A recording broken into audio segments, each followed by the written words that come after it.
Həqiqətən günahkarların kitabı siccindədir.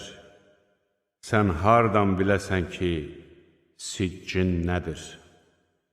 O, yazılı bir kitabdır. O gün haqqı yalan hesab edənlərin vay halına.